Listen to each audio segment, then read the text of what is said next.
My people, where you at? Where you at? Wake up from your slumber, stop sleeping. Wave your hands, wave your hands, wave your hands, wave your hands. Come on, come on, come on. I know you're sleeping now. You gotta wake up some more, yeah? Okay, let's go.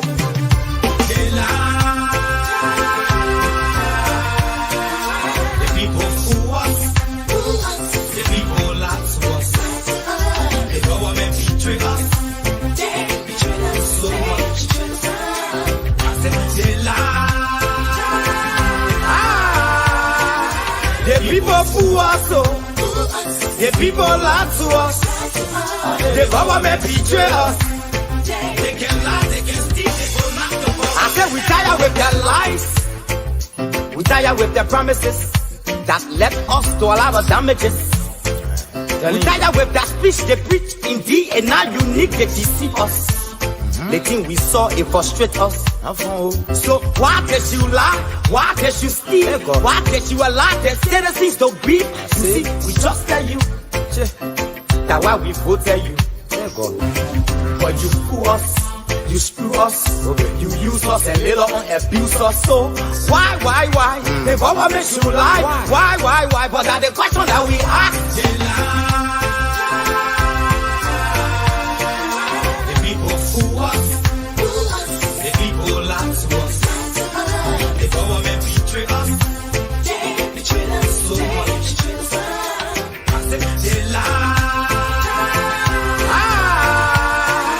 The people fool us, the people lie to us, the government betray us.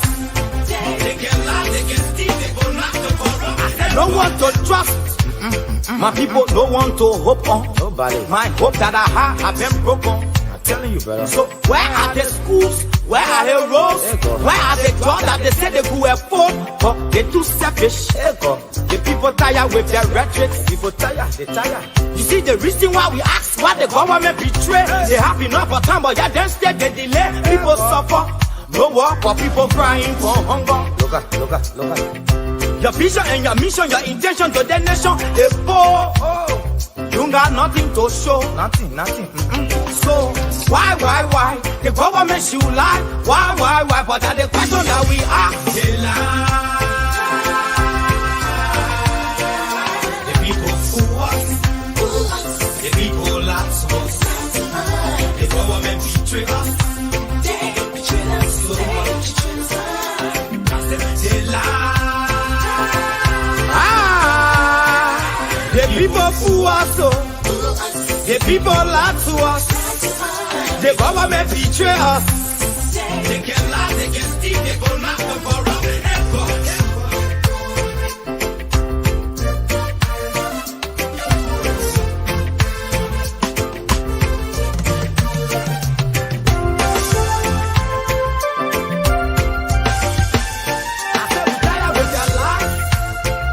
We tired with their promises that led us to all our damages. We tired with that speech they preach indeed, and now unique they deceive us. The thing we saw, it frustrate us. So why can't you lie? Why can't you steal? Why can't you allow the citizens to breathe? You see, we just tell you that why we vote tell you. But you fool us, you screw us, you use us and later on abuse us. So why? The government should lie. Why? But that's the question that we ask. The people fool us, the people lie to us, the government betray us. They betray us so much. I said they lie.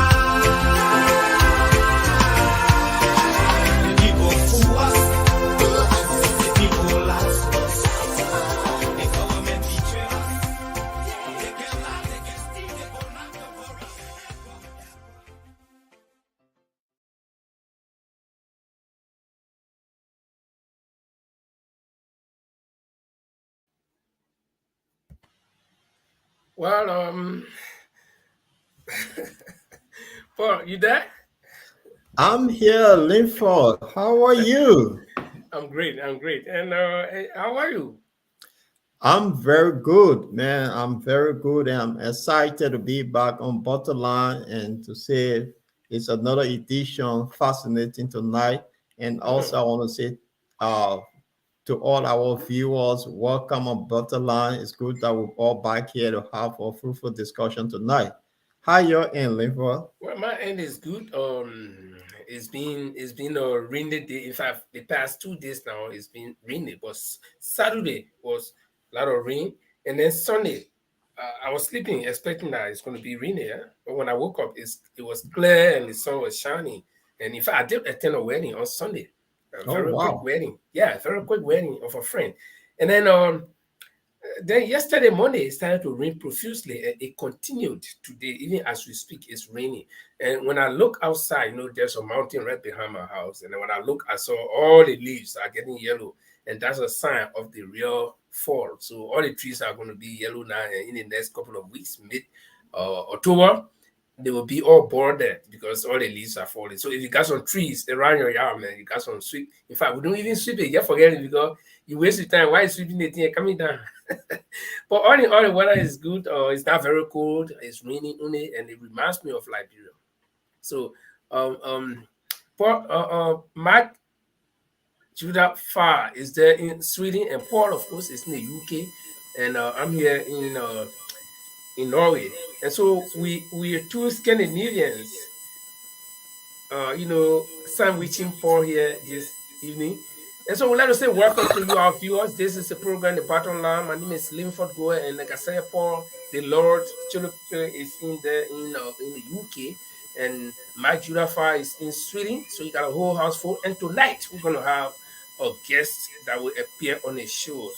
I guess he's getting ready, but we're not going to disclose the name. If you have seen our flyer, of course, then you know who that guest is. It's a very important person. In fact, let me just tease you. That person is a member of the House of Representatives. Which country, I will not tell you. You'll find it for yourself. So, gentlemen, tonight we expect that it's going to be a great discussion. And let's make two disclaimers. The first one is the Takunche music that we play, we have no copyrights to a Facebook. And so ask Brother Mark to mute himself, the feedback. Please do not block us for that music, Facebook or through StreamYard. And Brother Mike, as he's trying to set up his equipment, these things do happen because these are, computer gadgets, and so they can act up anytime. I've experienced it. I've seen my camera go off, go off, my microphone cannot, work. So these things happen. But we hope we can cope with it tonight from Brother Mike. And so let's say welcome to all of you. Paul, before our guest comes in, you want to play our most popular music for us, and while we share the video, because our viewers will also be sharing the video. So viewers, please invite your friends as we listen to this music. Well, before we play the music, I just want to welcome few persons here. I see Mother God, who always with us, and welcome Mother God, Lucretia, Nelson, Oliver, Shadida, Brown, Chidope. Welcome to Bottomline, to all our followers. It's good to have you here. We're going to have a very interesting topic tonight with our guest, and just he'll be joining us. So to get this going, I just want to play the Liberian #1 hit. And that #1 hit, I know you guys know what I'm talking about. It's one of the best music in town. It's called the Eugene Fagon hit in the UK. It's been on the chart now for the past 3 weeks. So I just want you guys to relax for the next 1 minute while you're sharing the show. Invite your friends. It will be interesting to know. I'm going to roll this now and sit back and enjoy this beautiful #1 hit. I cannot get me for late here to drive for the 7,000 car. Now what's what camping for? That's stupid. That is what camping for your steps to wash a car. We're shopping 350 US. That is what camping. That is what camping. Or you feel like to eat lobster and he's showing the baby chicken and driving at the 8,000 car. That is what camping. That is what camping. For Janako to be controller general. Why when that this is boss? That is what camping. That is what camping. For Bessie Yeke to be head of place. Why when that one of the people want to NASCAR? That is what camping. That is what camping. For Elon Castro to be the head of NAFA, while husband is a consultant to maritime Kamisukuru Campi. Oh, Kamisukuru Campi. So family, let's say I'm going into detail. That's stupid. Kamisukuru Campi. Oh, that's stupid. That's stupid. That's stupid. That's stupid. That's stupid. That's stupid. That's stupid. Oh, that's stupid. That's stupid. That's stupid. That's stupid. That's stupid. That's stupid. That's stupid. Oh.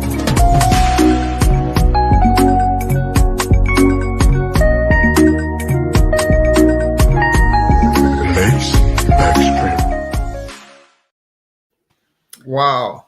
Wow. There are just certain music that cannot grow old on the chart, no matter how long they stay. They always appeal to the minds. And I think this is one of the musics that I've seen that will always appeal to my mind. Let's really be real here. In as much as Eugene Fragon did not intend to make this thing of music, but the guys that mixed it, they made it to look so real and it's appealing. Seriously, for me, I don't know how you feel, Paul. Well, the thing is, every time the music comes on, I get on my feet to dance. I really love the beat of it, and I love this music. If these guys can do things like this, oh look, I think they should win the Liberia Music Hall Award because this is a fantastic music. Yeah. So, okay. Yeah. What's up? So, as we are awaiting our guests to come, and like we said, we're not going to tell you the name of the guest, but if you saw our flyer, you definitely will know who this guest is. But the biggest we can tell you, or the most we can tell you, is that he's a member of the House of Representatives of Liberia. From which country, we will now also tell you. But Paul, recently, President George Manuel Weah was in the United States, and he had a good time. He attended the UNGA, that's the UN General Assembly. He delivered his speech, and by the way, let me be frank, his speech was good. It was short. I'm not talking about good in terms of meaning or its applications, no. Its content, but it was short. It wasn't that boring, and he didn't also fumble or latch over words like he normally do. And before the speech, I said I declare on National Day of Fast and Press so that our president will not make mistake in his speech. And oh man, you don't know the barrage of insults that came to me from seditions, but my prayer worked. Did you notice that he did extremely well compared to 3-4 years back? No, he did absolutely nothing to my belief because he's the president of our country. And then the thing is, the person who represents Liberia, one of the oldest country on the continent. That person in particular, he's the symbol of the country. It's like the Queen of England. You can't go somewhere and people be worrying, oh, what are the president going to speak or not? He did what he needed to do.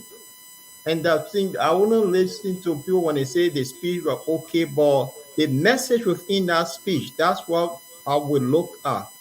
Whether he deceived the people, that's another thing. We are looking at it from different. For me, I'm not paying attention to the message because I don't expect anything good from there. But at least the fact that he didn't say, few years back, the guy could not pronounce was the environment and a few other words, but at least he tried. And okay, but my far, let's hear you. Did you listen to the president's speech? At least we're not talking about the content, we're not talking about the meaning, we're not talking about what he said. But just the fact that you are reciting those recitations that he have been. Is that coming? Yeah, the sound still coming, but just flow and then you finish, you mute yourself. Yeah, when you finish, you mute yourself. So that recitation that he has been practicing for months before he went, at least he did well. For me, the reading part. What did you see?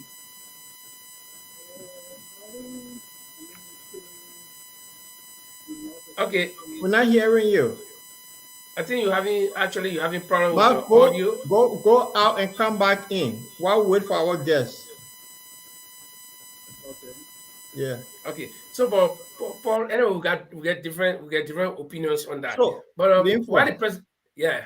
No, Paul. Let us not dive into that. I know where you want to go, but let us not go there. Before you come in and praise, he's my president. The thing is that the UN thing come once a year. Now, if finish, the president will be practicing until the next one. So they're going to write a new speech now? Yeah, so he'll be practicing until the next one. So remember too, this man is well educated. He's a master degree holder. So it's not about the deliberation of that speech. And I know my French speaks well. And what I will tell you, when he met his CDC people in New York, calm, spoke nicely to his base. There was no error. There was no reading, but you could see he took his time, pronounced his words. He spoke well to the base. But when he get outside that base, it become a problem. But do you know why that problem comes? I want to suspect that, when he's under the sycamore tree or he's among the seditious, he feels comfortable because even if he makes mistake, they're still going to clap for him, right? But when he's out there, he's like, these people, they are different kind of people I'm talking to. They'll be critiquing what I say, the meaning of what I say, and they'll be listening to my pronunciation. So he's under that stress. So that's why he will speak very calmly, very, very much composed when he's talking to seditious. But when he gets out there, the tension builds. Let's give him it.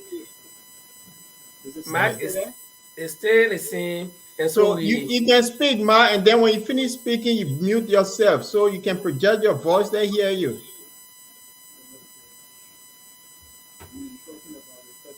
No, it's not going through. Even the audio is bad. If you have an earpiece, use it. Then probably we'll hear you better.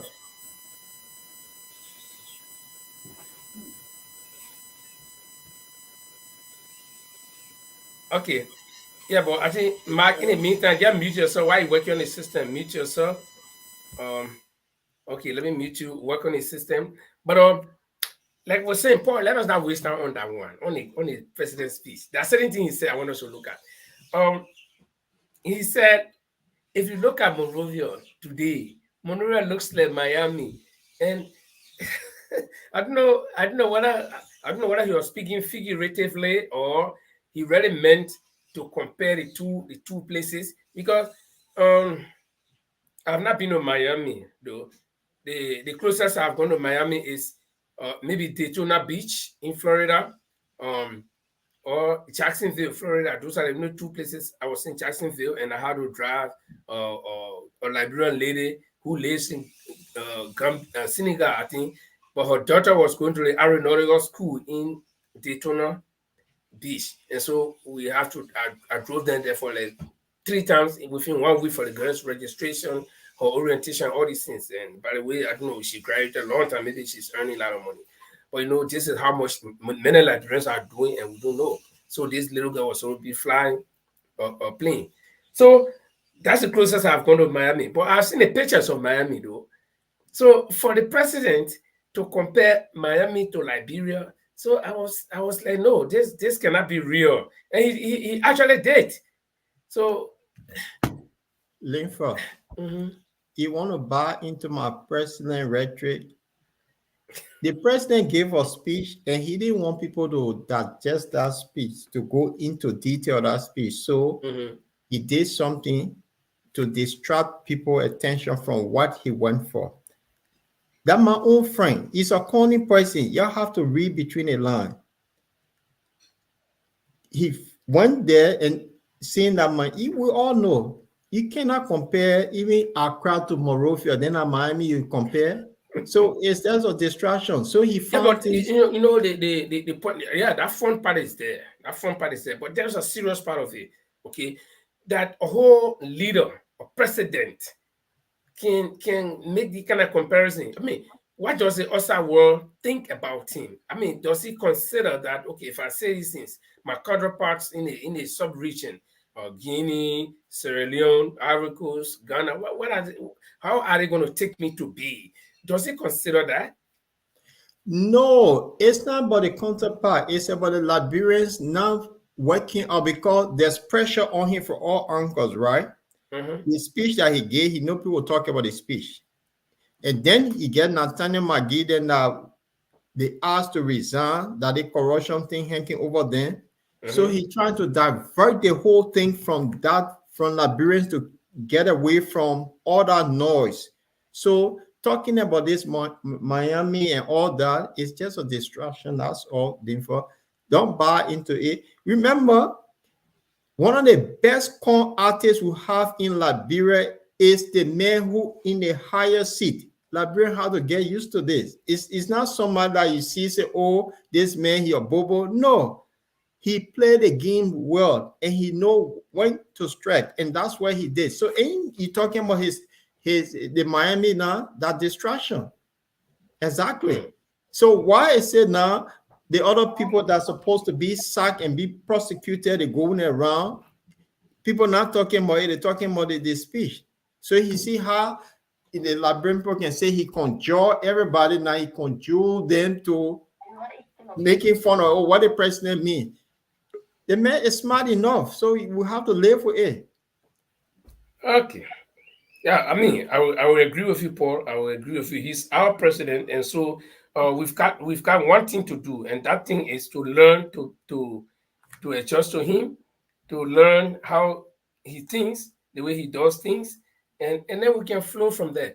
I've not gotten word from our guest, but the last time we spoke, he said yes. I will just read a message that he said. He said Tuesday is confirmed. You don't have to read a message. No, I'm just saying something that he said the Tuesday is confirmed. So that means he's a man of this world and we know that he will come. So Tuesday is confirmed, and that was last night. So he knows that he will come.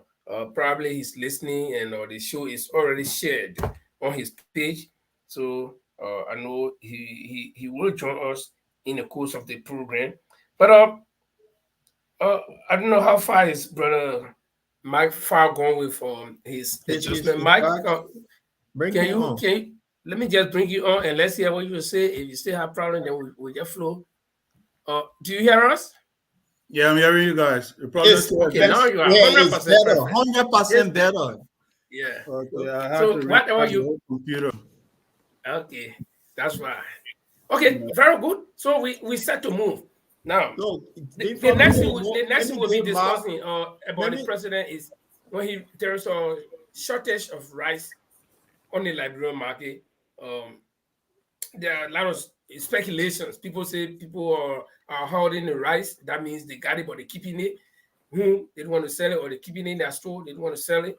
And some people are saying, or it's widely speculated in the media, that the government has struck a deal with the rice dealers earlier, some years back, that they shouldn't increase the price of the commodity, though they are buying it now at a higher rate than before, and then they needed to add certain amount to make profits. But the government said no, you cannot add this much. So then, and they are saying that the government has not been keeping up to its promises of subsidizing them. So they have stopped. In fact, some of them have quitted the rice importation. So that's why there's a shortage of rice. But the president something else.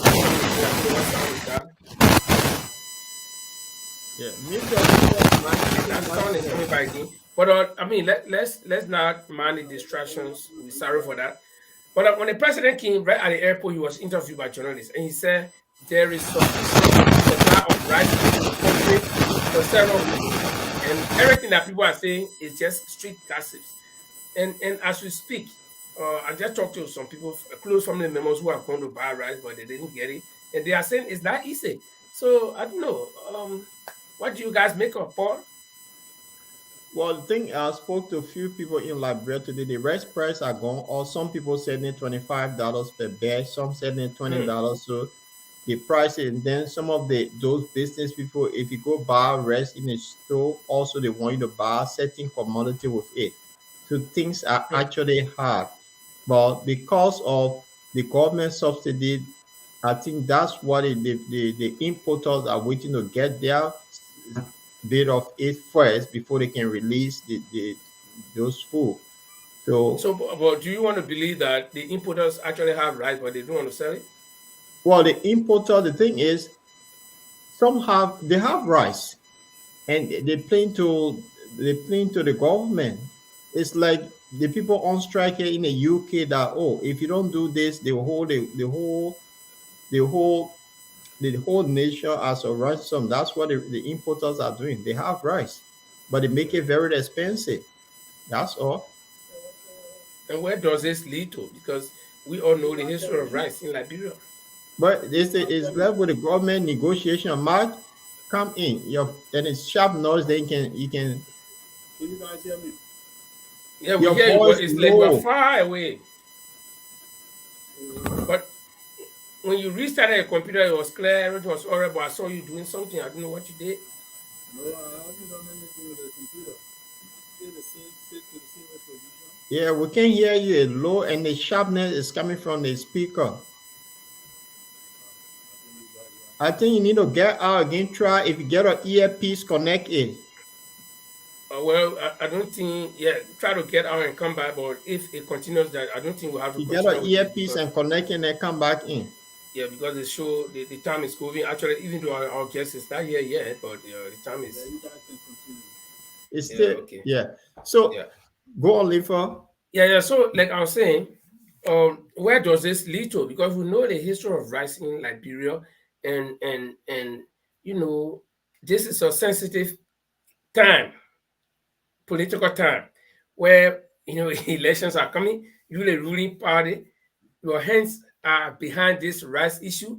At least if the government was neutral, at this point we cannot say the government is neutral, because the government is actually playing a part. The government has consented in the past, has committed itself to subsidize these people, and the government is not doing it. So the government is part and parcel of the whole problem. So how does this play out politically? What do you think? Well, usually when something happens in Liberia, the government tend to blame one person, who is Alexander Cummings. Maybe they're going to blame him on this one for not putting the place, put their money. They have not done it. So I would say the government need to go back to the rice importer and negotiate and get it done with. Because as it stands, if it keep dragging on, because they also want to link this with the war in the Ukraine, everything that they have to find fault on something. So we know that the president said he was going to do some inspection, but I don't know what the Ministry of Commerce are supposed to do inspection, what their role. So that brings us back to the thing that when I say there's a lot of people in the government that are very incompetent to do their job, this is where it boils down to. So they might blame they might blame somebody. Yeah. If you were, for instance, the commerce inspector or the commerce minister, I will ask you this question: What does inspection have to do with it? Okay, let's agree that the rice importers have tons of rice that they are holding, right? And they have legitimate reason to do that. So even if you go and inspect for the eye sake and you tease your eye, you see that they have tons and tons of rice that can supply Liberia for 10 years. But they say that we're not going to sell our commodities because you are not lived up to your part of the bargain. So what can government do in that respect? Are you going to force them? Are you going to take their rice and put it on the market? No, but what is the demand of them? They want they allowing a subsidy that the government supposed to give them. So you negotiate with them. So why would the government not want to pay that subsidy that they owe the people, but they want to go inspect? So that's the question I'm asking. Yes, you owe the people, you have not paid them, but you want to go inspect their warehouses to see if they have rice. Yeah, indeed, they have rice, but they cannot put on the market because they'll lose. You have to pay that money first. Exactly. So what's the importance of going to inspect when you're supposed to pay the people the money that you owe them? Well, that's why I said they need to have a negotiation with them. Whether they'll pay them in due course, that's something they can do. So it left with them now to negotiate with the rice importer. The fact is that, remember too, that corruption at the highest peak too in the country. So maybe that money that they meant to give them, it gone in somebody's pocket as usual. So that could be another thing. The president told the country that they have rice in abundance that we can supply Liberia for the next 3-4 years. So it means rice is there, and they know the reason why. Pay the people, give them the money that they want. That's the solution to it. So okay. So you want me play the president was talking about rice years ago about, if you want, I can play what he said. His economy, I mean his economic policy. So this is the time now that he should bring it into bed. So let me share this with our audience. Needs and wants. When rest is expensive, and you know that you have a shortfall in the budget, then reduce the rest so those who are that not even working but making ends meet can buy. So when the shortfall, we cannot again support scarcity. You understand? So what needs to be done for all of us, because we have our responsibility as a citizen. So that was the message before he became president. So the time has come. So that in theory, what he was saying, it should not work. So let me bring Brother Mark in again. Mark, unmute yourself and let's see if your sound is gone. Yeah. Okay. Yeah, but Paul, you said it rightly. This is a president who, advances economic theory.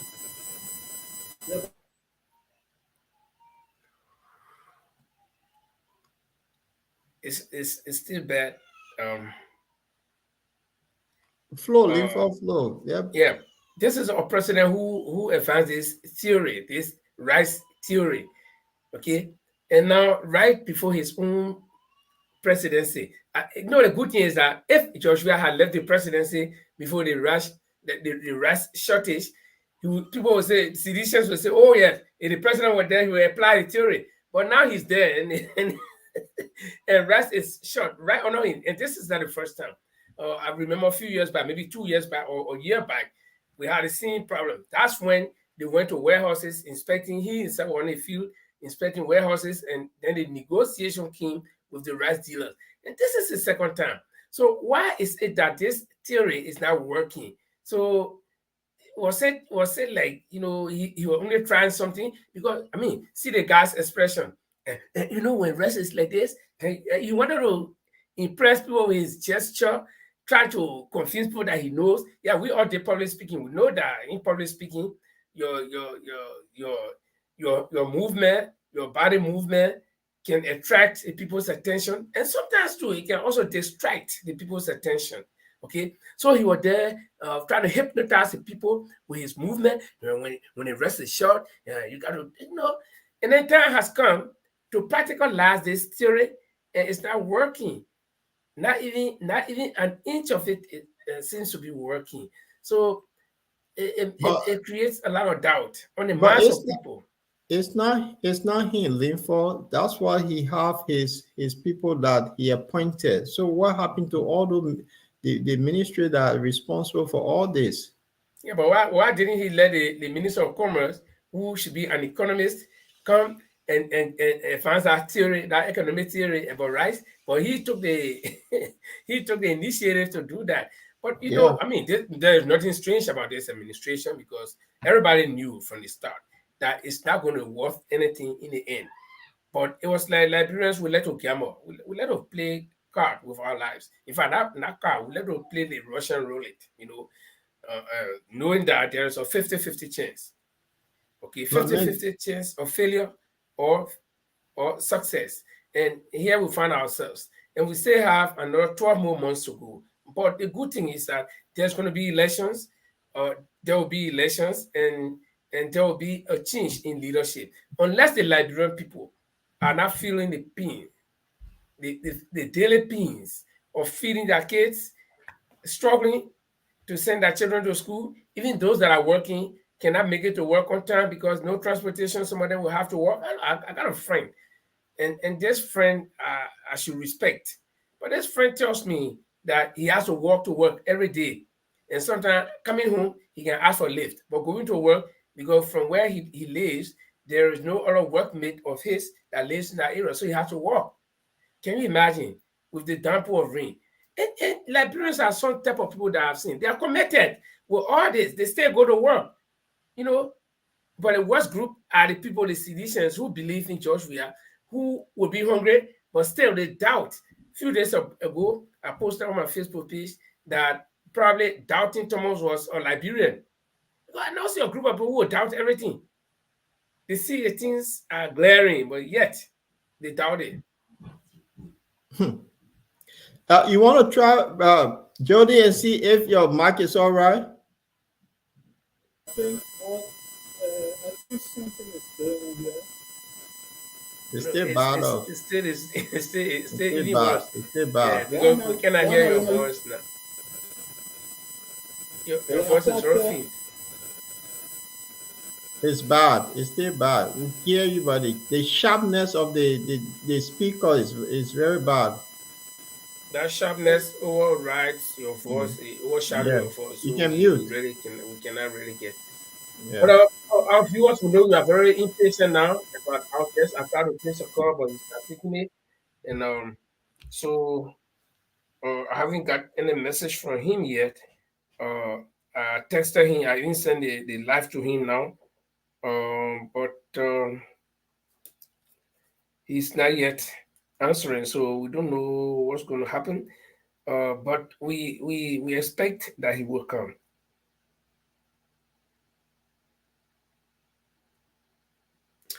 But Paul, besides the rice issue, this evening, just about maybe between 5 and 6 o'clock, I was going through my Facebook, and then I saw this live broadcast from some one of our online journalists, people who just take their cell phone and they are journalists. I saw that there was a live stream coming from the St. Paul River Bridge in Monrovia, where it is alleged that a young girl between probably 18 to 20 years old, unknown as they describe her, because unknown in the sense that nobody has established any relationship about her. They don't know her where she came from. They don't know any member of her family so far yet, and nobody has been there to identify that this young lady walked into the St. Paul Bridge, and according to the live that I watched, they interviewed two bystanders or passers-by, and one of the guys said he saw this young lady ahead of him, like everybody just else walking in the bridge. And when she walked in the middle of the bridge in the water, she stood up and signed her cross, and then she removed her slipper. They got the 4 rails, pipe rails that guard the people from falling over, and she forced herself between the rails because probably she couldn't climb all the last rail, so she forced herself between the rail and then dived into the water. And from the aerial view of the camera, from what I saw, the water is actually full. This is the rainy season, right? So the water is actually full, and the St. Paul River has got a lot of tributaries. Tributaries are these small rivers that come and join the river to make it big. So if you go to the source of the St. Paul River, I want to believe it's much smaller. But coming to Monrovia, where it enters into the Atlantic Ocean, it becomes bigger for 2 reasons. A lot of tributaries, a lot of water are joined it to come down, and then the ocean will always push the water back. So when the ocean is swelling, the St. Paul River also swells. So the water is very full. And that this young lady reportedly jumped into this water. I think the news was disturbing. And when I was watching it live, according to the guy, he said so far the national police came, but they didn't say anything to them, to the journalists, and so they left. Probably they've gone to put together a contingency plan, and that was like some 1.5, 2 hours ago, the last time I was watching. So I don't know the latest, but this is what we got. I don't know whether any of you have heard anything like that. But the question is, what you think would drive a young lady to want to do such a thing? You are muted, Paul. You are muted. that's a sad story to hear. If that happened, it's suicide. It's sad. And No, Mike. yeah, that suicide. St. Paul River that you're talking about, that side of the bridge is the widest part of the sea because the Atlantic Ocean is not far from there. Yeah, so over 2 hours, that means she committed suicide, and it's a sad news. And suicide comes for there's so many things from hunger, maybe abuse from home, from her spouse or her boyfriend, or her parents.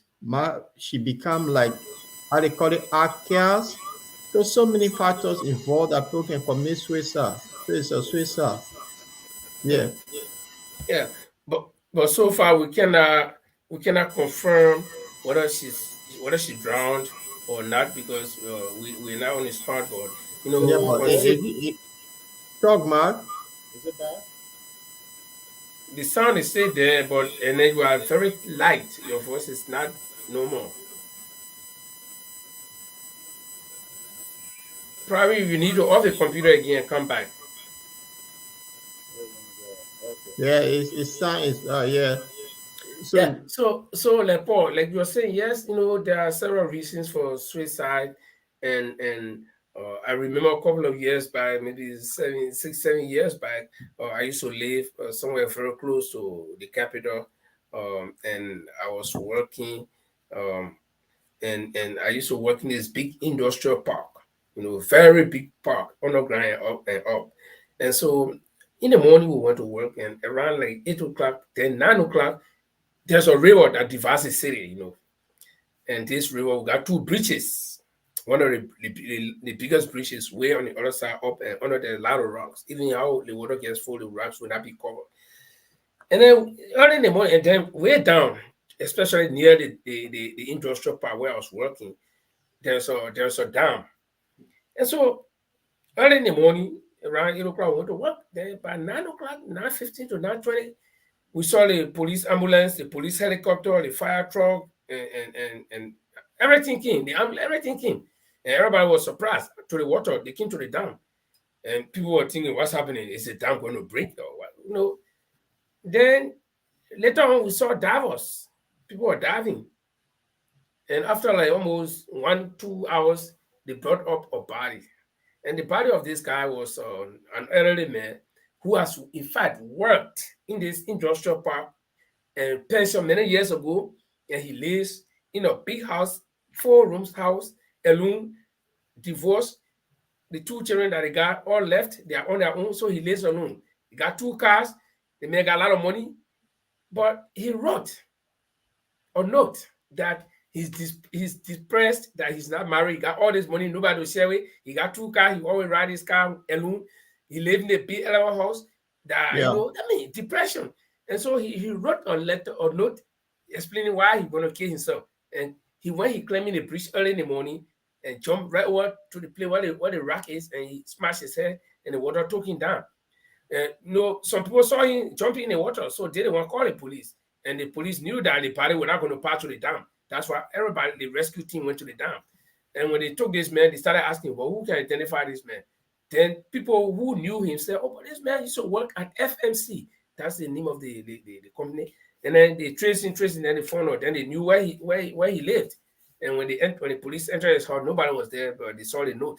So, the point here is that it's true that he said people will commit suicide for several reasons. Some people, they got everything, but nobody to share with. And so they would rather see no reason to live. And some people, they got nothing. So then their reason is, since I got nothing, no reason to live for. Okay. Then some people, they got problems that they got money, but they got some problems. I mean, different reasons. So, it's so pathetic that a young girl, if she's truly that age range between 18 to 20, she got a lot of time ahead of her.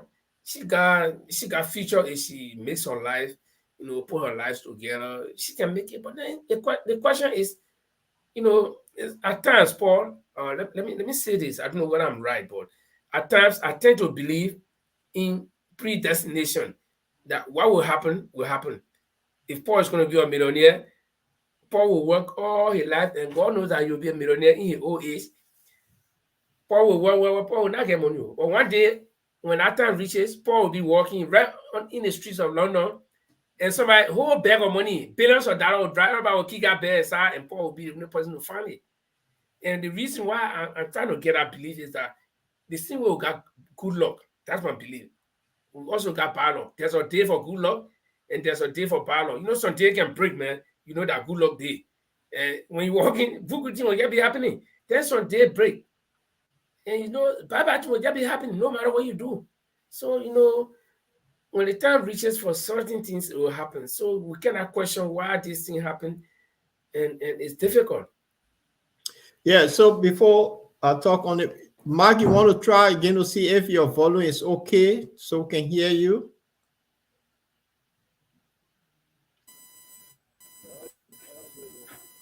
No, it's bad. It's really bad. So it's terrible. So no, it's not good. So Linfo, let us. The thing is, it's sad for people to commit suicide. I'll tell you something here before we move to the next topic. If our guest, you need to text him while we're talking. A friend of mine came to work, yeah, and then what happened? He have just played. He let gambling. He went to the bookies, right, and he bet his salary, thinking that there was a horse race that he was going to win, because the horse that he bet on, one of the favorite, the money went. So this guy came to where he told me, oh, he was just about to go to the train station and go on platform 5 for the fast train to hit him because everything had just wiped out. Man, give up. He gave up in life, and he had 30 days before our salary. So he wanted to go to platform 5 to just say, look, it's enough. So people kill themselves for all sort of reasons. But when did you stop the Ghana? No, I was not there. He came to work depressed, so he wanted to go to platform 5. Everybody said platform 5 for what? Before he started explaining, he put his money because this horse was the favorite to win. And the money, and you're going to win, this guy going to get 50,000 pounds. Wow. Yeah. That's over 500 million. Yeah. So he came back like his hand on and said, I nearly. I was going to East Croydon to go. No, but the man on that serious. You know what the man also do? Just to start one of the convenience shop, call a hay fan, catch a hay fan. But the money gone. So the man also, the man also bad. But yeah, I see Honorable Younquoi is saying he sent us a message. He's saying that he's on now, but Honorable, I'm sure you are hearing us. So what you do, the link that I sent you, I will send that same link again on your WhatsApp. That link, just click on that link and you come in. I see your message. He said it's on now, but if it's on, then we can see you. So let me send that link again, Honorable. Yeah. So send it while saying no. So the young lady you're talking about jumping into the St. Paul River. Yeah, I just sent it to your WhatsApp, sir. There are other factors involved. You see, in Liberia, the recent time there have been a lot of rape cases in Liberia.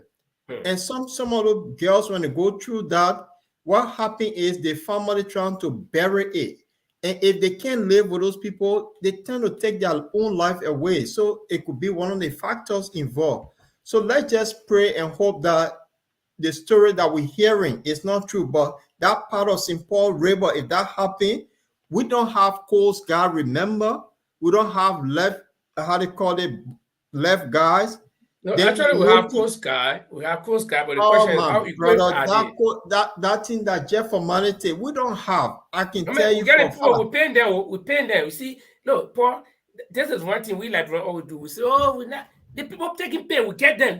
Let's get them. Let's hold them to the. So you getting free money, you doing nothing there. What's that? Somebody horse burning, the fire brigade will send somebody to go see that the horse burning before they go back. What's that? But man, normal country, it won't happen. Like you just explained the story about this guy. They had the left guys were already there. St. Paul Bridge, what look like that. People don't swim in Liberia. Everybody put their hand on their head like this. And be, exactly. That's what they were doing. Oh, my people, you know, instead of anybody going downstream to see probably the water is carrying the, but you know, such is it. And so, but let's just look at a few comments here. You know, while we wait for the honorable, I just sent him the link.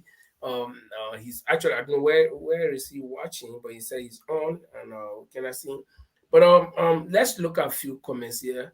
Monica has been very regular, Paul, and Monica, but there's something about Monica I don't understand. Do you know where he lays in terms of political support? Because sometimes I get confused with him. My man just read a comment. But I met. Okay, but Monica say hello, gentlemen. Yeah, Monica, hello. And then says Lucretia says, the choreography, that was the Eugene Fagon music. She said the choreography is great. And Brother Oliver Chia says it is a deliverable position and not a position at which he should try to. That is when we're talking about the president. They're trying to be good. Like I was talking about him, his reading was good, at least compared to a few years back. Yeah, we understand, Brother Chia.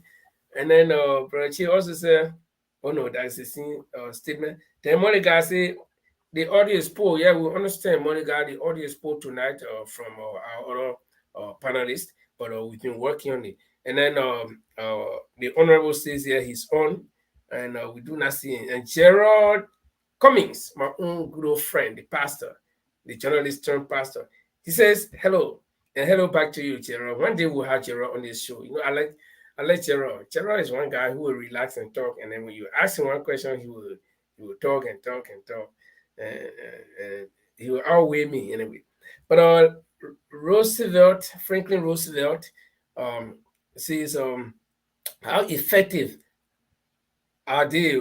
Oh, I don't know who they. Oh yeah, you're talking about the Coast Guard. Well, yes. How effective are they is one question. But does that dispute the fact that we got them and we paying them? They are on our payroll. Whether they are effective or not? Okay, Paul. Wait. I know Paul, you want to come in, but let me. You know, we always disagree on things. Let me ask you. I'm your son, right? But you send me to school, I go, I fail. You tell me, watch a teacher, I say no. Anything you tell me to do, I not do it. So does that mean I'm not your son? I'm going to answer the question. Oh, if I born you, be my son. Nothing yet about it is the son will always be son. You can't deny. Yeah, but if that son is that doing what you like or what you want to do. No, but it's not about what you like. The person is paid to do something. The person don't have. So automatically they become our children, or in that sense, you know. Figuratively the thing is, you give somebody a job to do. They're not doing a job. So why we keeping their paying them? Exactly. So in reality, they shouldn't be there. It's the public works. You see, Monica answer. He said that his son will be una. Yes. So I mean, I'll tell you something. Yeah. Do you want to send the honorable the link again so he can come? Yeah, I sent it to him via his WhatsApp. I don't know. He just need to click on it and then ask him to go through Facebook for you to be able to get onto the platform.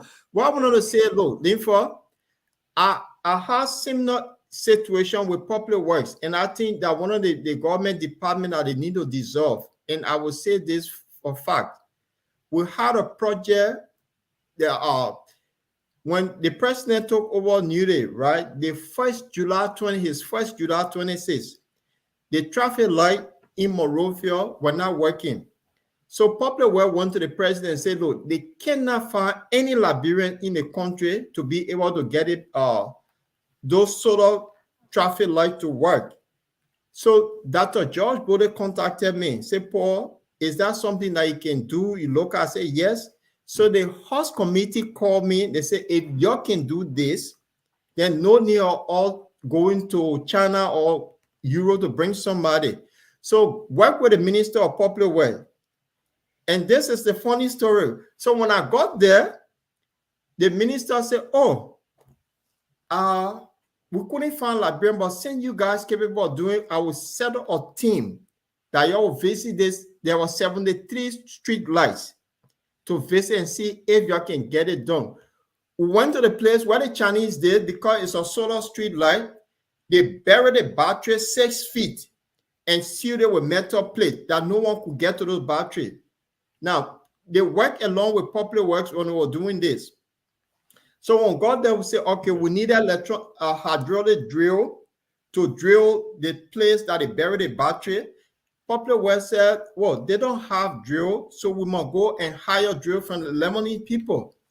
So I said, well, this is Popular Works that the government put all their money into. He said, look, the minister said, my brother, even screwdriver Popular Works don't have. So we always hire things. So I'm trying to tell you that if the institution is not fit for purpose, then shut it down. And that goes to the Coast Guard and the fire service. And that's the point I'm trying to make to you, Lefa. Okay. Yeah, our guest is making all frantic efforts to come on, but he's facing some technical glitches because he says the link they asking him for password, which I don't know how. It's a Facebook. When you click Facebook, it's the Facebook password, his Facebook email and password, that what he need to put on there will allow him to get onto the system. Okay, let me just do that for him. So while we're trying to get our guest, I just wanted to share something with this president who, let's entertain with his Miami thing. Let me play this one so we can show Miami and then show Monrovia. Why he in contact with the guest. When recently in Liberia, Monrovia is smalling. Yes. Today, if we go to Monrovia, it's like Miami.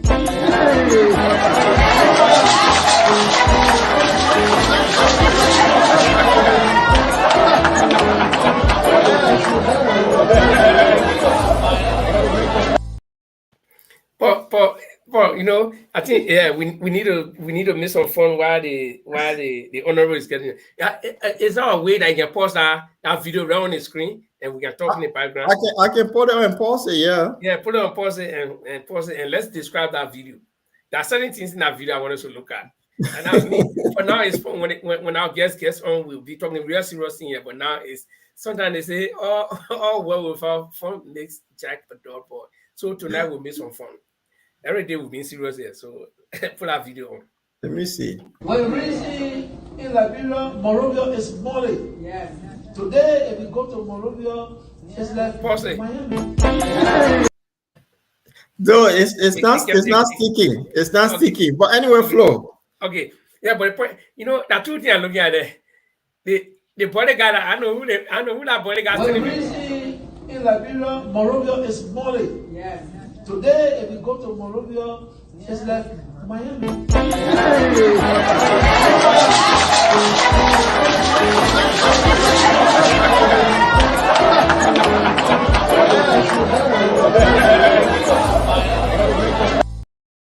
Okay, off it, Paul. Enough. I think our viewers, maybe after the commentary, will roll again, and our viewers will get what I'm saying. You see, two people I saw there. Okay, yeah, flow. The guy that's standing behind, that's the president on how to call protocol person that's always standing behind. But I want to show something to our that person are looking drunk. Yeah, looking like sleeping. Yeah, during the Queen funeral here, there was another guy on. I want to show this. Then your thought before we get to our guest. I just want to show this. Watch. Okay.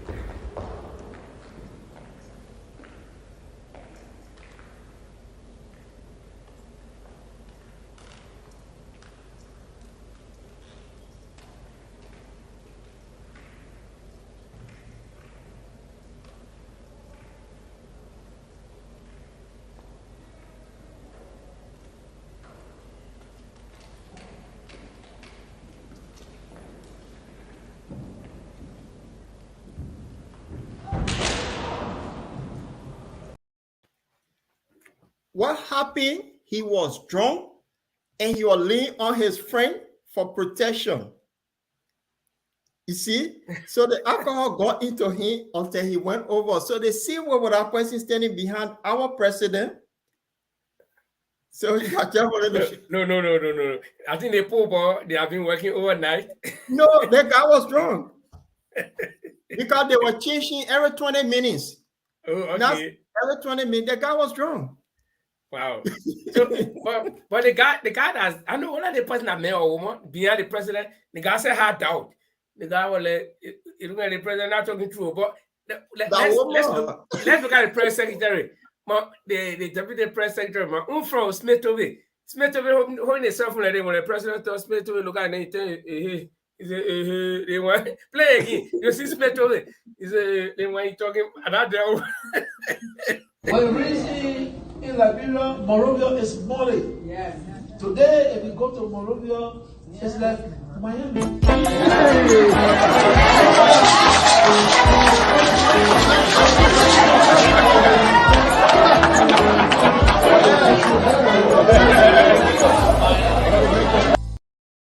You see what Smith over there? Smith was zooming on in there, but when he said that Smith, he went last week, he said, wait, and guess what? I met Brian Long.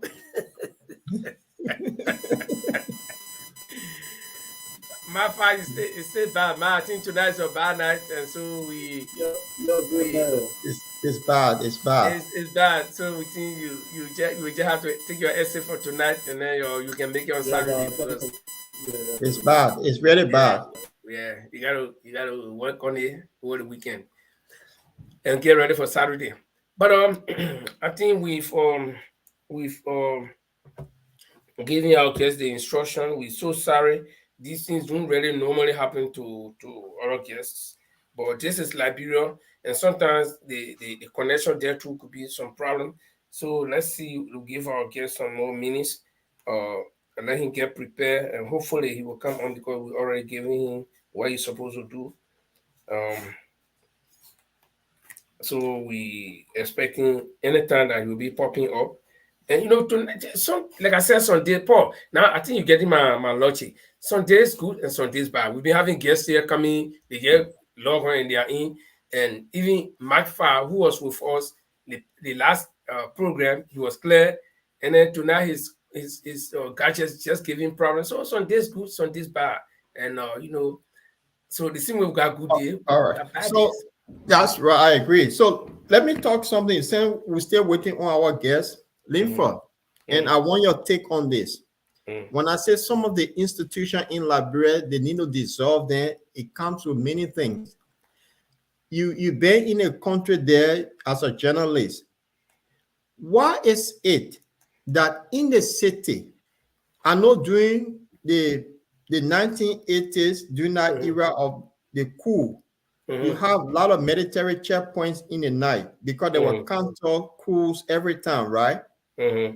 Since the war, over 20 years now, if you go to Monrovia, in the evening, around the country, you get immigration checkpoint in the city.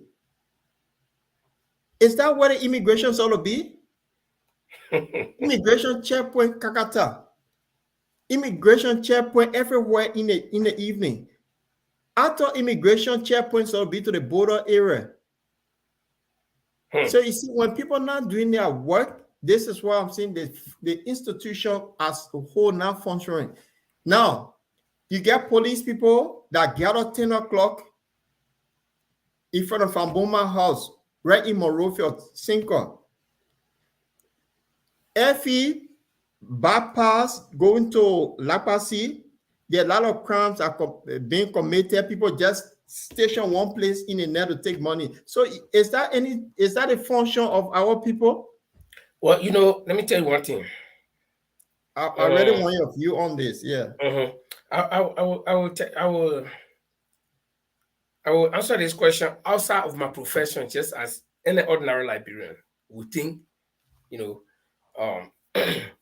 When you afraid of yourself, this is what can happen. You and I live in the West, and I don't know about all European countries, but extensively I have traveled to more than almost 15 countries here in Europe, and I don't see some of these things easily in a normal home, where the horses in Liberia for the rich people, the fences can build extra 3 horses. The fences around those horses. What are they afraid of? Where I live, we are about 7,000 people in this municipality. I have not seen any house with concrete fence, not even to knee height. All the fences we see is along the flowers, or people make the small wire around, or people just trim their grass, and that's it, because they got nothing to fear. They have done no wrong to anybody, or they have not made anybody to go to bed hungry. They have not, nothing to fear. So even if a road, if there is a thief here, that thief can afford to eat. That thief can afford to work if he wants to work. Okay. So the thief will not have that urge to just go and want to steal. And the reason why most people steal in Africa or in Liberia is that they don't have it. Okay. So you see, our government officials, they have created a scenario that they put themselves in the way of harm. So they feel that somebody is always chasing them. So when they build their houses, they feel that they want to be secure. So they have to build extra defense. And then I'm coming to your question about the street. So with the fences around their houses, they are not even secure. They feel still insecure. So what they do, they put people in the street to pretend to guard them. And the same people you put in the street, you get them guns, you put them in the street, they are hungry. So anytime those same people can turn on you. So the danger is there. They feel the imminent danger, and so they have to want to protect themselves in a way. Now, but the question is, the people that you put in the street, are you paying them? Are you taking care of them well, that they will not be able to harm you? And why are you putting them in the first place if you feel that everything is okay? So, but the question is, it normal for immigration checkpoint to be in front of a normal house? Yeah, that's what I'm telling you.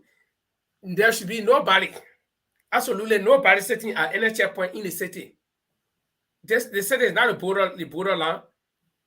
Immigration should be at the border. So if you bring the immigration in the city, who are they stopping? Because everybody in the city is a resident of the city or visitors. So the man, if I come from Norway or I carry a Norwegian white man from here and he goes to Liberia, he has already passed through all of the immigration procedures and he's in the city. So is the immigration going to grab him for a normal house to ask him again for document? So everybody in the city is a resident or some visitor or some legally registered person living in the city. So why would you have an immigration officer in the city? But this is the point. I'm trying to take you back to the thing we're talking about, the Coast Guard. They are not functioning because people are not functioning. This is what they do. So if you're in Rototown, it's a congested environment.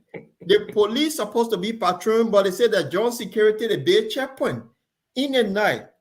So is that checkpoint supposed to be in a city with immigration, or they're supposed to be in a border area where people coming in with drugs and all sort of things? So the institution not functioning, and that's the point. The bottom line is that our people have created the. Okay, wait. Let me tell you two things happening. One, in reality, they have created a danger. Okay, they steal our money right before our eyes. So they know we are angry. We go to bed hungry. Our children are not going to school. Our wives, when they get pregnant, they go to deliver, they die. Children die before they are even born. Everything is bad. And then the few people are enjoying. When they get sick, they fly abroad. Their children are all living abroad, going to Google schools. While our children are not enjoying any similar facility. So they know that that's the fact. They know that we are angry. Okay, to be able to prevent us, really angry majority, from harming daily rich few, they have to create a scenario of security. That, okay, we got security here. But they forget to know that the same security that they got to the checkpoints are the same people who go to bed hungry. Their wives are home waiting for them to go. Imagine you take a poor immigration boy or police boy, you put into the checkpoint, you sit down there all night, mosquito eat him. The next day you go in, you're not even carrying anything, nothing. So then that man, you think that man a robber? That man can be faithful at time. It's just that Liberians are no. Let me tell you, since Chadera Brown, Children Rossoni, she said Liberia is not normal, Linford. Trust me. And that's why this is where Liberians are not normal people. Because, no, listen to me. you will not have people you using them all the time. And these people stay submissive, they stay obey you. Some guys will do something. You know, we are not inciting, but I mean, this is the reality. Yeah, but the point here is most institutions in Liberia not functioning. And that is the fact. And also boiled down to the leadership. We lack managers, we lack leadership. And I want to bring in this back. And Molo got saying something here. Let me hold you and ask you. You say most institutions are not functioning. I gave an example of the Coast Guard, the how they call it, Ministry of Public Works. Even Ministry of even your former workplace, ELBS, they are not functioning. And the ELBS own when I come to that one. Yeah, but they can read the news every day. Oh, Jesus Christ. ELBS are coming, they are not functioning. Today, you got one little boy from the States when a bought for radio station. He got the same platform me and you got to say that TV. ELBS that have all the infrastructure there. That when me and you were there, we were small. On Saturday, they put the old man put the black and white television outside. It was analog system at the time. We watch bada. ELBS today not able to do it. The institution not function. Everything just collapsed. So some of those institutions need to be shut down. And that's the point I'm making. It comes from the police, the Coast Guard, the immigration, all of the things that come. They're not functioning. And that is the truth. So in a night, they decide to park their car to go steal from people, say they having checkpoint. What the purpose of checkpoint? We're not fighting civil war anymore. That's the point I'm trying to make. Did you get what I just explained to you? The purpose of the checkpoint is to protect our bigger people, our rich men there. No, it's not true. It's not true. Because the bigger people, they live in the corner, they fence their house. But on the main street, who are they protecting? They're only protecting their own let me tell you now. I think the whole show will disagree all night until our guests can come. Now, the reason why I say our big people is that you think if group of guys get angry in the night and take machetes or knives or stones and say we tie with the whole nonsense, we're marching today to the final minister house or to the other minister house. And the immigration, the police, the whole joint security in the street, you think they will allow people to pass? Whoa. No. Wait. I will answer your question. But listen to this. I take it from Moma House.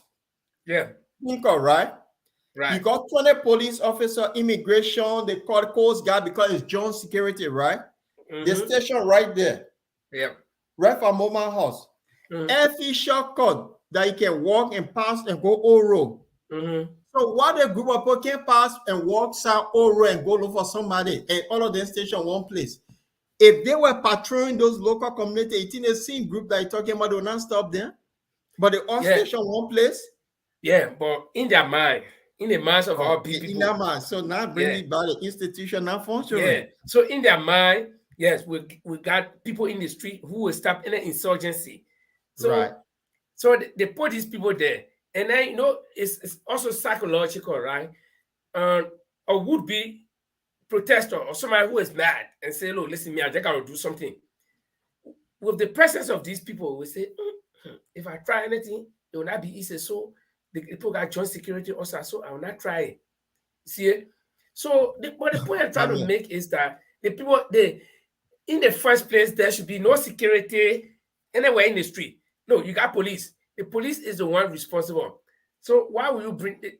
My thing here is, if you do create the situation to put fear in you, you will not be afraid.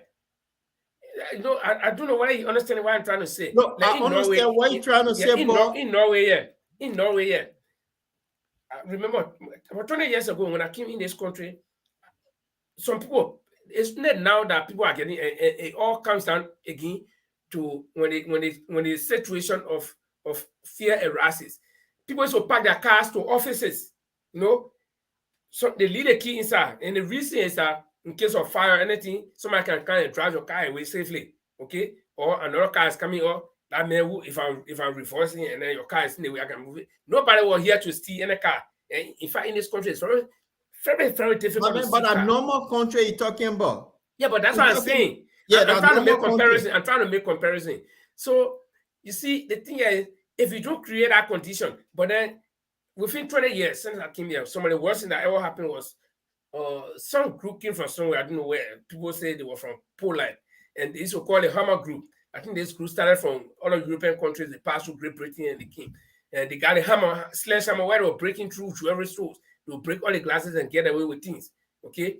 So nowadays, the people who got jewelry store, instead of having it on display in the glass, yeah, the glass is there, but they got to bring down that metal door and cover it in the night. You see it? So you can attract people because they know that a lot of foreigners are coming here and most of them are rogues. So the condition is changing. But in a normal place, like Norway is, nobody fears anything.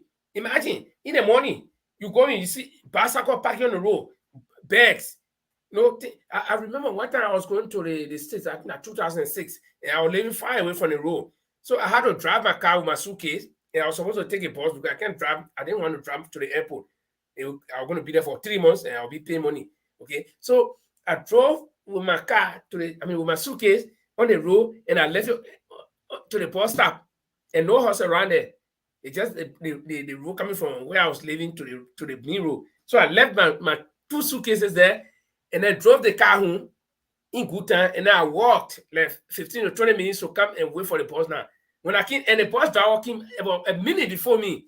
Okay, so the man waiting. Do I man you somebody put it there? Somebody go me. So the man waiting, and he saw me running coming.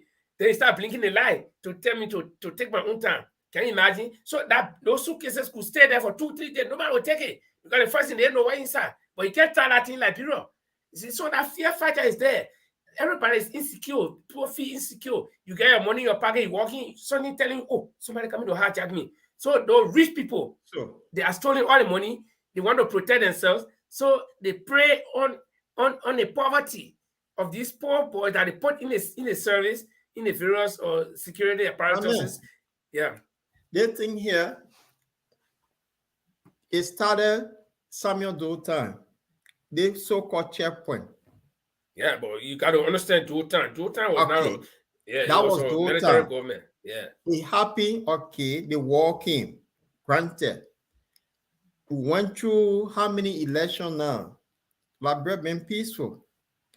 So the population in Monrovia, it had is triple. It triple. So you go put checkpoint, and now this is the interesting bit. Mm-hmm. The checkpoint is only in the area that they have street lights. But you cannot find checkpoint on Broad Street where it's dark with the Zocos. You see the difference here? So because the Zoco, they dominated primarily in the central Monrovia area, so the Ronald Street or the Carey Street or up to Ducal, you will not find checkpoint. So if people won't do bad, the Zoco can organize from that end and go do something, but they will have checkpoint on, how they call it, Geratoko Bridge. 20 of them will be there, but West Point is on the other side. There's no checkpoint. They only got one little police depot with 2 persons in there.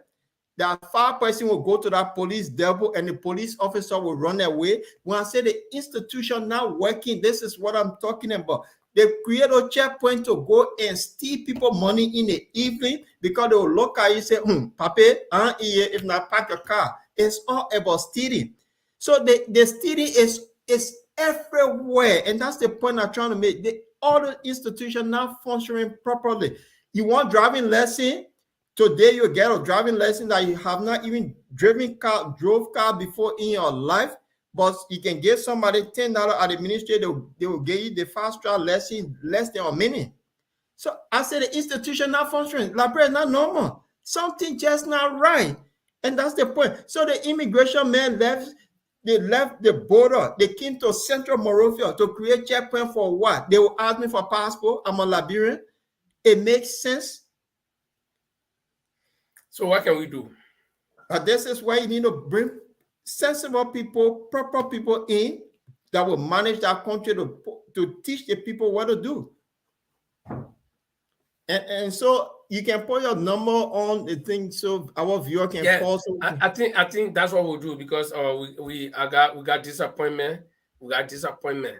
I'll guess just wrote me. He's just replied me because he said he couldn't sign on with his Facebook, a normal Facebook, so he tried to set up a new Facebook account, and and uh, and somebody's calling me. I can't take a call. And So he we're said scheduling for another time. yeah, he said you open a new Facebook account, but he said it's going to. He tried logging in with it. He said it's going to take 60 minutes before it can be used for broadcast purposes. So he's sorry for the disappointment. It will be better next time. So that's the exact word for him. But for those of you, now we can let the cat out of the bag. His name is Honorable Larry P. Younquoi from Nimba County, I think District 8. He's a representative there, and he was supposed to appear on the show tonight, and we're supposed to be talking about a number of things.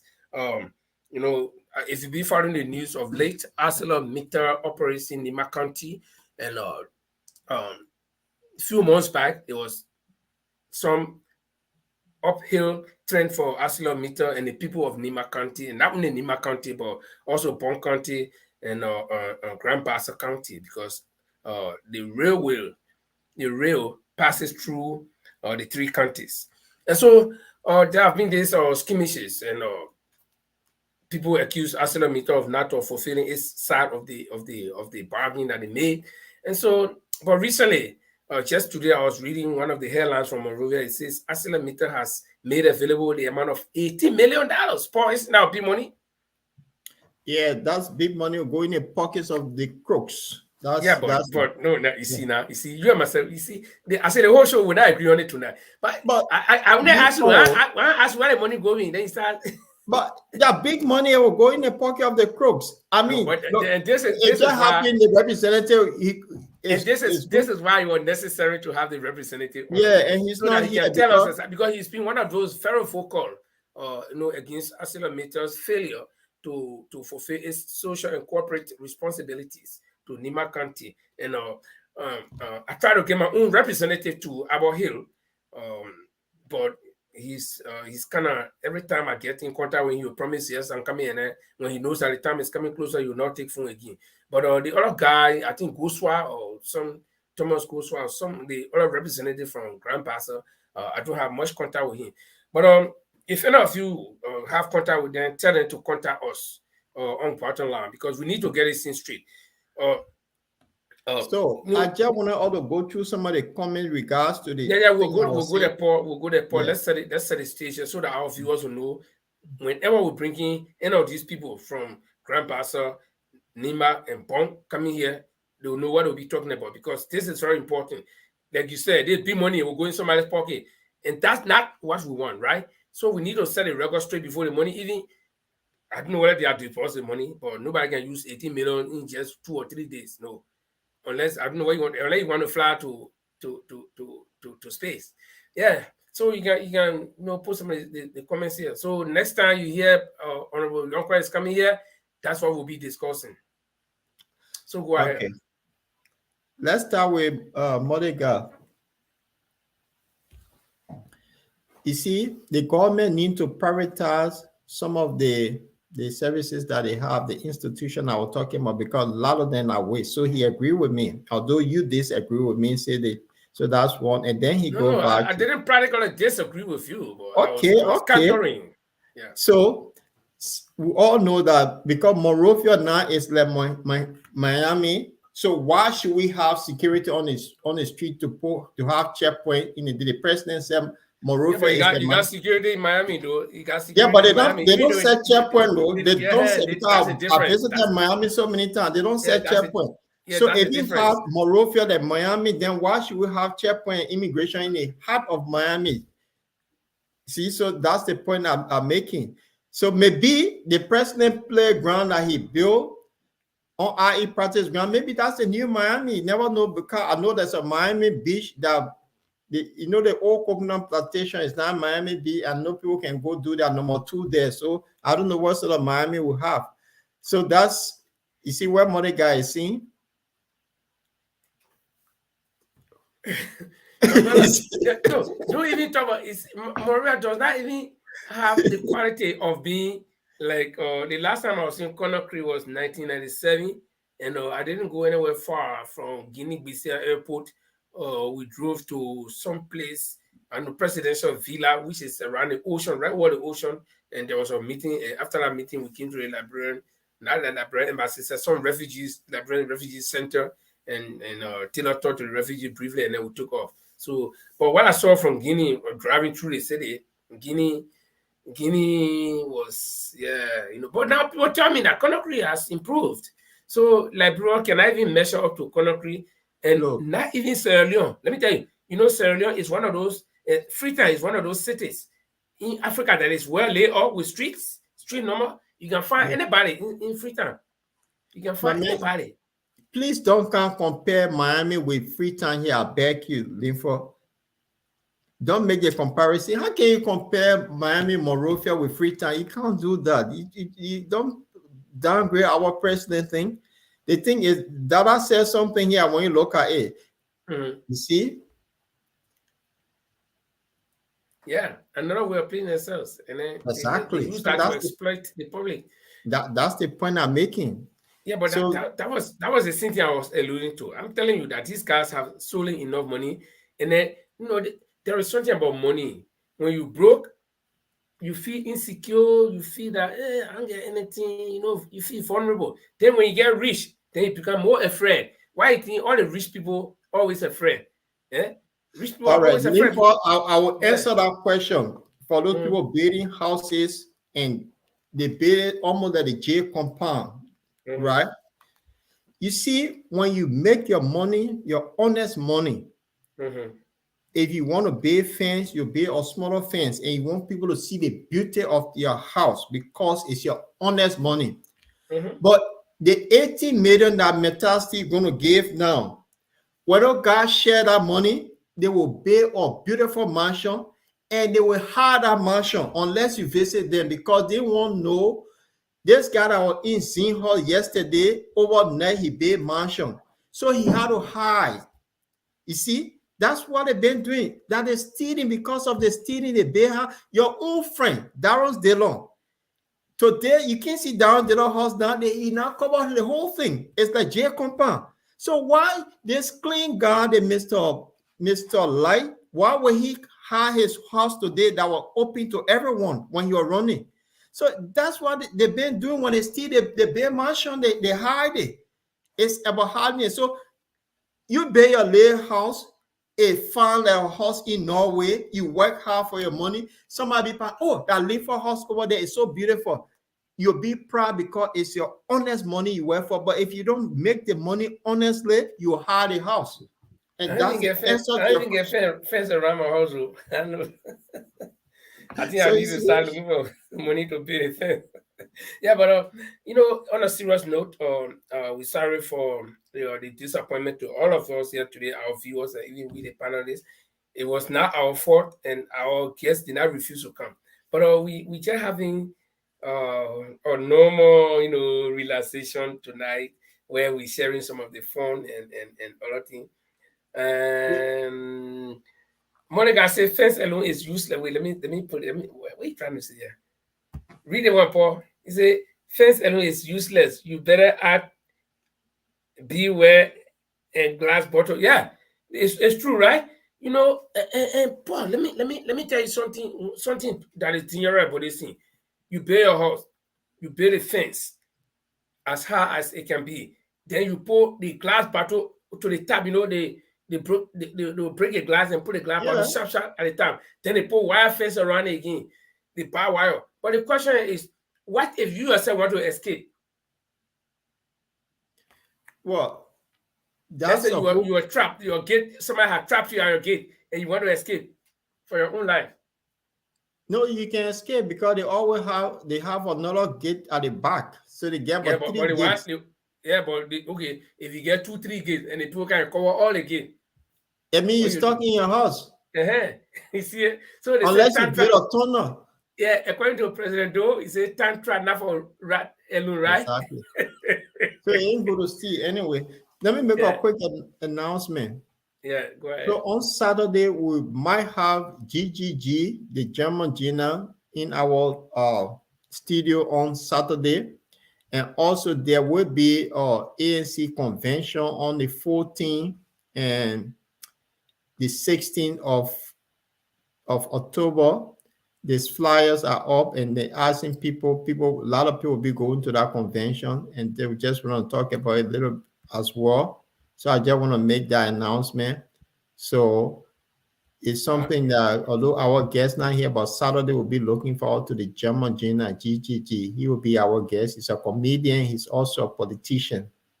So I just want to put that out there. Yeah. Okay. So let's we've been here 1 hour 30 minutes now. So we're gonna be wrapping this thing also. But I guess our next Saturday, like Paul said, will be a good one. I listened to the first time I saw the German China was last July when we were in Hanover for Mr. Cummings' program, right? And the guy was talking. I could hear this librarian man talking, but in a direction he was talking. When I looked, I saw it was women. So I was like, wait, hold on. Then it reminds me of a guy who I met in Sweden, one Swedish boy who was born in Liberia and grew up there in Lamco. And then I said, oh, so you mean he was really learned this our Liberian language? And the Swedish guy was sitting there in this program, and the people sort of start serving the food, right? And they were late. The people were still waiting. I said, oh, now I was talking there talking at the minute. So my power turned to the guy. Say, I was talking there, your granny is talking. Why the minute wasting with time with the food? So I didn't take it seriously, man. We got to know that Liberian people. But then, they got talking again. When I looked around, I saw that the person immediately behind me talking is white man. I said, oh, so I turned around. I said, but man, what are you making off for?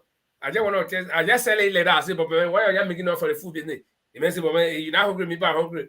I said, hey, that you been talking here? So, it's going to be fun to have the German Chino here. He speaks like us, typical Liberian English. So, and he loves to tell jokes.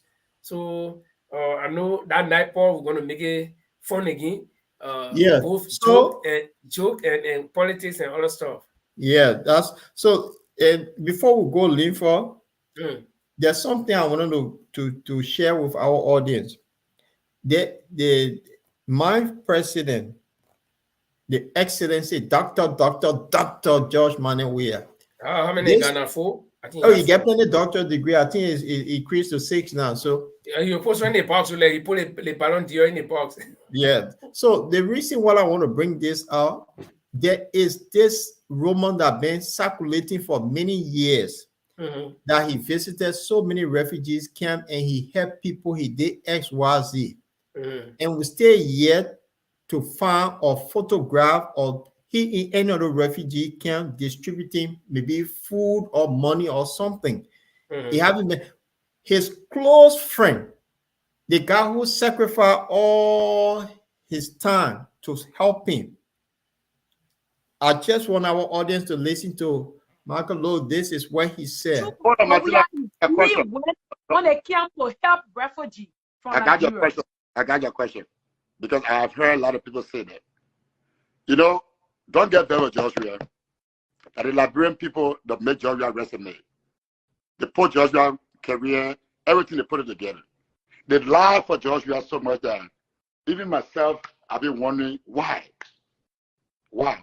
Let it mean the refugee camp that Joshua went on were divine money whatsoever. Okay? Let it really mean divine food. Where? Let it really mean it. Because by the time Joshua came to Ghana, there's another guy called Patrick Cheer. If you will allow me, I will talk about Patrick Cheer. I will talk about Paul Harris. That people that sacrifice for Joshua. The platform is yours. Me and my audience want to get all the G's. Okay. So, you see that guy who spoke? That was George. We are right-hand man. Yeah, Michael. If you been hearing about the Jamaica resort, that Michael that bought that place where we are. So they myth that been going around that this man, he went to refugee camp, he did XYZ, that they put him up there. We still yet to see photograph of people. No, Paul. You see, let me tell you, God, the God we serve, will give you a long rope. Anything you do, if you do good, God will give you long rope to continue to do it. And if you do bad, God will give you long rope to continue to do it. And the time will come when God gets tired. God does not operate like we do. Now, what did Joshua say recently? After that speech at the UN General Assembly, what did he say? He had a short interview with the journalist. He said, the Liberian people, I didn't do anything for them. I didn't do anything, meaning that he had not done anything for anybody. Hold on. Without doing anything, Liberian people gave me a mandate. And they were with me from 2005 to date. Without doing anything, I have done something. Trust me, I'll be re-elected. Yeah, so the point I'm trying to make is that did you listen to what Magalo said? That is the Liberian people who have been building Joshua CV. Okay, they lie for him. That people with brains, people who should be well respected, will come and convince or try to convince, not to convince, but try to convince or try to sell out, their stupidity to 5 million people whom they know are not blind or crazy, and say, listen, this man did X, Y, and Z, when you know that the man did not do it. So Macalon was 100% right when he said it's the Liberian people that built Joshua CV to where he is. Okay, and Joshua himself admitted it. So this is where I brought in the God thing. God will move from behind you in a way. You see how God moved from behind Nathan Magay? After he finished stealing all the money, God moved from behind to go to Banga and tell the people, say, we can steal our money and we invest it here. Or else we will not know that he can steal money for sure. But Joshua is telling you that he did not do anything for Liberian people, but they were able to give him a mandate, okay, to become president. So now that he has done small thing, they will elect him. You see where God exposed the guy. So now the Liberian people open their eye. The post I made a few days ago, I still stand by it. Maybe Doubting Thomas was a Liberian. So Liberian people say, no, Joshua, this only for Liberian people. Even though it comes from his own mouth, that he didn't do anything, and we elected him. Some people say, no, that lie, Joshua, maybe he made a mistake, but he did something. You see? So this is the kind of people we are. This is the kind of people we are as Liberians. And let somebody say, Liberian people, we are not just normal people. And I want to believe that, because certain things that happen to us, and we stay accepting, cannot happen to normal people for them to accept it. Even if they don't take action, they will not let it occur again. But for us, when the things that are not supposed to happen to normal people happen to us, we can stay, let it happen as many times as we want. Yeah. So that's it. But I think Paul, our time is fast spent, so we're gonna be wrapping it up soon. Is there anything else or you want us to touch on? Well, no, the thing is, I just want to make a appeal to my CDC brothers and sisters, because it's almost like a curse on them that this for some reason, the love of a person, they're not seeing reasoning, they're not seeing logic. And if we all want a better Liberia, we should always look and see what the direction of which the country is actually heading. We go to Liberia, we all complain the airport is bad, the road is bad, there's insecurity. Security not there. People are just insecure. That all of these rape cases that are coming out of Liberia, all of these young people that are tending to be Zocos, taking drugs, it's not normal. If they can't see reason, but because they love one person, the love of a person, they rather the country will go down a drain because they love one person. The stealing of Serena Seaford, Nathaniel Magay, Bill Traore, all of these people, and they still gather behind them to support them. It's not normal. Yeah, you just reminded me. Not normal. The newspaper, one of the newspapers today show a sign of Nathaniel Magay's, I think, headquarters, his election bid headquarters. They say Magay 2023, but we don't know for what. But and you can see the arrow pointing there. And he was in Nimba County, I think 2 days ago. And I saw in one of the papers that the people of Nimba County welcomed him. And then you begin to question Liberians as to whether they are normal people. But they stay arguing that the U.S. sanction has no ground because there is no law in the Liberian constitution that says that if the United States sanctions anybody, then that person is found guilty. The U.S. should provide proofs and other stuff like that. And all the people talking, they're not going to the U.S. embassy to tell the U.S. to provide approval, but they'll say that yet talk, Yeah. And the but U.S. has said, I wouldn't Larry the representative to never could have asked no question where they stand on this, because the Americans have already sanctioned these people. Can they compare the government to get that evidence from the American to prosecute these people that stole from the country? Why are they parading all over the place?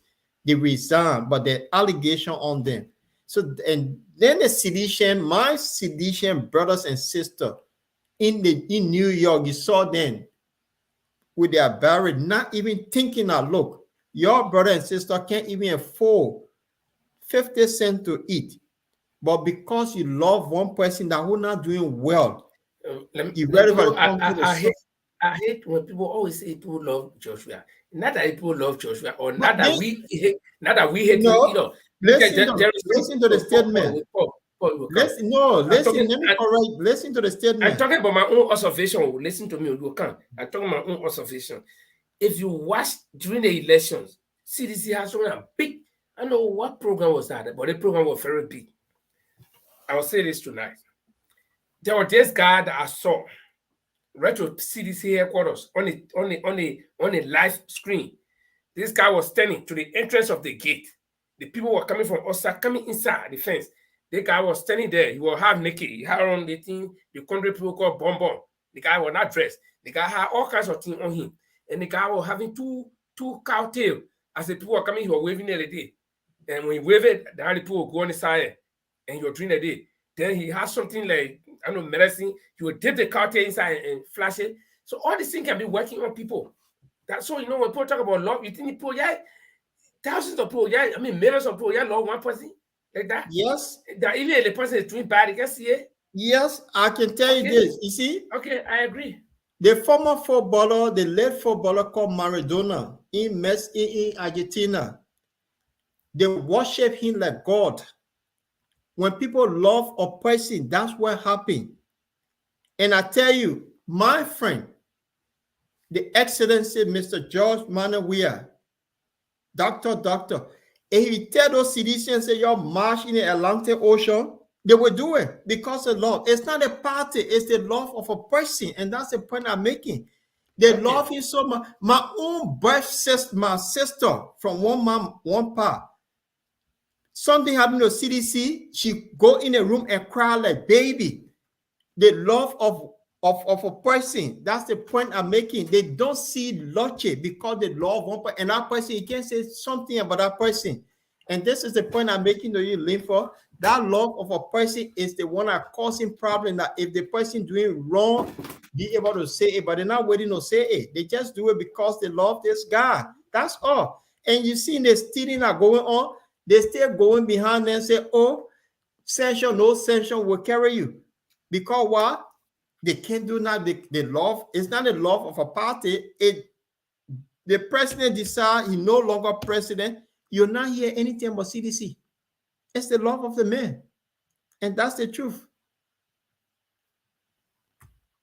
So that's the appeal. If they can see reasoning, that's all. They need to see reasoning. Look, I support somebody. If the person not doing what I support, I will go after that person. But in the CDC, they can't do it. They will come up with the most ridiculous lies that this man went to refugee camp. Now people now debunking all the lies. And they cannot show one simple photograph. Chelsea. But you know what? I like Liberian people. When they ready to lie, all of them lie that Georgia went to a refugee camp, but they can't show one picture. Then they see people, they get out and say, Mr. Alexander coming that gay. But now one person in Liberia has got and say, oh, Mr. coming came close to me, even held my hand. Now one person, now one. So Let's wrap up, So that's my message to my people. They just need to see Riesling for Mama Liberia, not a love for pricing. Simple. Yeah, but they will see, and nobody can tell you when you're hungry, you that yourself will feed it. So I know right now, I know CDC will just go and stay and where CDC better and that's to make it full. But I can tell you, CDC will say that comments again made the people don't have rest, and they just watch magma war. So but CDC people that are interesting people, they say nobody know comments. Comments is not anything. But there is simple can say come in where and post sanction on them. So then one man can go to a whole big hell of America and post sanction on you. So you don't know that they man so powerful. But man, let's wrap up. It was good. It was good having some fun here tonight. Actually, we just have fun. And we want to thank our viewers for being with us through our Monica. Thank you so much. And our regular listeners, Dada, Logan, and also Chadela Churupe Brown. Brown Churupe, sorry. And Lucretia Nelson, sis Lucretia Nelson, and the rest of you guys whose name I didn't mention. Be with us on Saturday. We're going to have fun here, and we're going to also have some serious things to talk. My name is Linford Goa, and Paul is in the UK. So we want to say thank you. Paul, it's called Lord Paul Chulupe. Okay, we got to learn to get used to that, Lord Paul Chulupe. Take us with our Eugene Franco friend. Thank you. And I'll say thanks to our audience. This is how we're going to love you all and see you on Saturday by God's willing. I'll leave you with the #1 hit in the UK. And I will say, in Russian language, I'll say, Desri Daniel Paka. I cannot get me for late here to drive for the $7,000 car. Now what's what camping for? That's stupid. That is what camping. For your steps on to wash a car. We go shopping 350 you better. That means you go camping. That is what camping. Or you feel like going to eat lobster and he's showing the baby chicken and driving at the $8,000 car. That means you go camping. That is what camping. For China go to be controller general. Buy a web that this is a course. That means you go camping.